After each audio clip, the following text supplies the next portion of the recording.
You're in a relationship, so why do you still feel alone?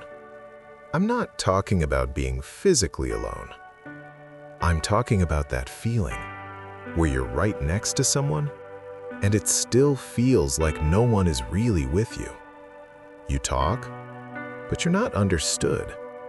You share, but nothing really lands. And slowly, you stop saying what you actually feel. Not because you don't want to, but because it feels like it won't change anything. And that's where the loneliness starts. Not from being alone, but from feeling unseen. See, most people think loneliness comes from not having someone.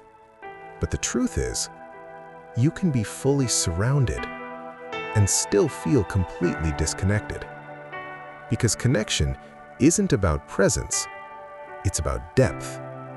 It's about feeling like I can be myself here, and I don't have to filter who I am. But when that's missing, you start shrinking. You hold back your thoughts. You soften your emotions. You become easier to love. And in the process, you become harder to recognize. You're not lonely because they're not there. You're lonely because you can't be yourself when they are. And the more you do that, the more distant you feel, even when they're right next to you. And here's the part most people don't want to admit. Some people aren't afraid of being alone. They're afraid this is the best it's ever going to feel. So you stay. You adjust. You tell yourself, this is just how relationships are. But it's not. You're not asking for too much.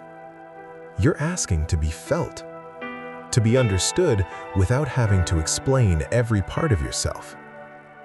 And the moment you realize that your loneliness isn't about being single, it's about being unseen, everything shifts. Because now the question isn't, why do I feel alone? It's, why am I staying where I feel alone? Because the hardest kind of loneliness is the one you feel next to someone who's supposed to understand you.